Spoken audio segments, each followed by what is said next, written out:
we're getting to a certain time in this era where double champ status is more common than it used to be. There's been a lot of rumors for double champ fights here and there. So I was sitting here thinking, why not rank the top double champ fights from best to worst? So, or from worst to best. I came up with some double champ fights in my head, but you guys let me know which one makes the most sense. So we're going to get into this. Okay, my number 5 is honestly an honorable mention. It's Islam versus Shavkat Rakhmonov. Now, the reason why I'm saying this is because I believe Shavkat would beat Belal, but I also believe that that's the only way Islam would go up to welterweight for double champ status, because I don't think he would want to fight Belal since they both train together. So that's my number 5. At number 4, I got Belal Muhammad versus DDP. Now, the reason why this is at number 4 is because Belal Muhammad never really said he would go up to middleweight for double champ status. One, I already think he's not a big welterweight as is. You know, he mainly uses his wrestling for dominance. He's a pressure fighter, so it works out for a shorter guy.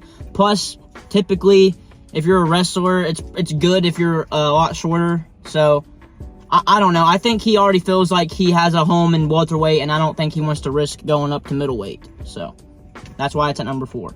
At number 3, I got DDP versus Alex Pereira. Now, he already talked about going up to light heavyweight because he's already a big middleweight as is. Like, he's a big middleweight. His frame's huge and everything. So, he was already talking about going up to light heavyweight and fighting Alex Pereira. But since that first fight with Sean Strickland was so close and arguably Sean won the fight, he'll have to get through this rematch with Sean to even call out Alex Pereira like that.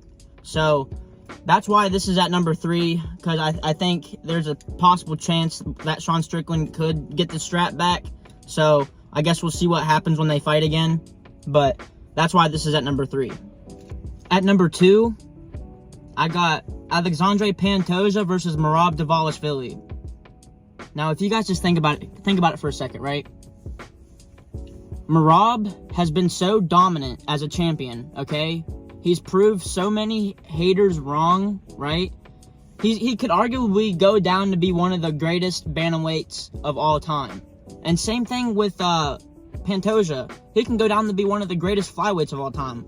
And if he ends up beating Kai Kara-France, like, I think he's going to, dude. There's no way he doesn't beat Kai Kara-France.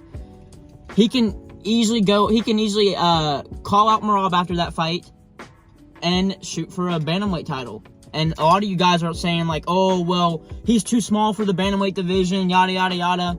Dude, Davison Figueiredo made it work. I mean, he's already in the top 5 or top 6 or whatever. Hear me out, guys. That fight would be insane, dude. It's just, I know you guys are like, well, what if Merab takes him down? It's just like, dude, okay, cool, whatever. Pantoja's takedown defense is super underrated, okay?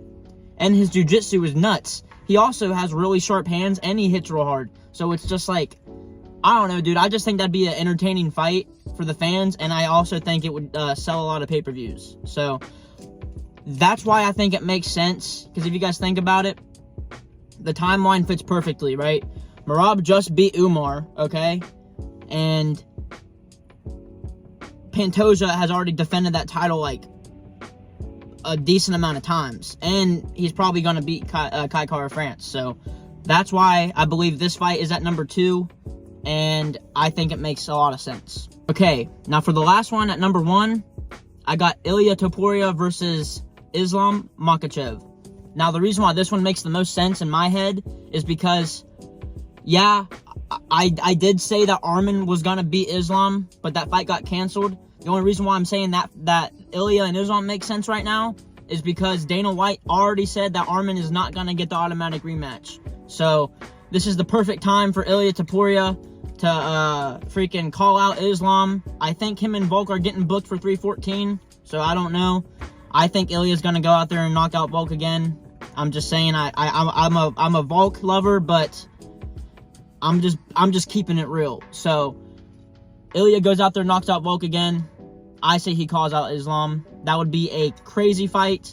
I think Ilya would actually have a chance to knock out Islam Ilya's background is freaking wrestling. So I think, I don't know, dude. I think he would have the takedown defense.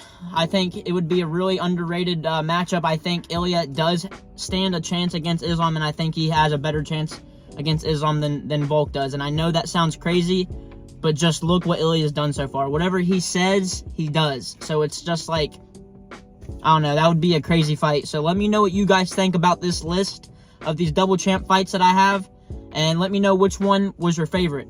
But that's going to be it for this video, you guys. I'm going to get up out of here, and just stay tuned for the next one, and make sure you subscribe and put on the post notifications so you guys don't miss out. Peace.